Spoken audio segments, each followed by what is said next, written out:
during World War II have been identified. Sergeant Sanford Roy spent his life in Chattanooga before enlisting in the military for World War II. Grayson Gordon has more on what this recovery means to his family. In 1944, Sergeant Sanford Roy was aboard a plane in combat, defending the aircraft when it was shot down in Germany. For 80 years, Roy's family has been left with questions about what happened to him. He had been shot down is all they did know. Almost 10 years ago, with help from an independent search group called the Missing Allied Air Crew Research Team, the Defense POW MIA Accounting Agency, also called DPAA, was able to identify 2 crash sites. Members of Roy's family were asked to provide DNA to hopefully identify the airman's remains. I got really excited when they talked about finding the plane and then found some remains and started the DNA testing. I just started thinking about all of those before us aren't here to see the closure. After 2 searches and years later, that DNA was able to identify all 10 service members on board, including Sergeant Roy. For him to call and say that, first I was mostly grateful to the Army for not giving up. I feel honored. I feel like their family has been blessed.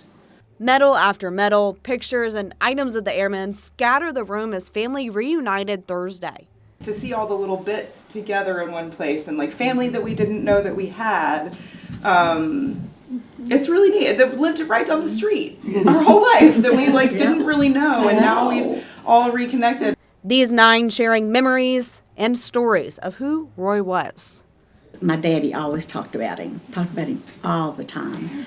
And so I always hoped we'd be able to bring him home. The plan is to bring the serviceman home in April on the anniversary of his death.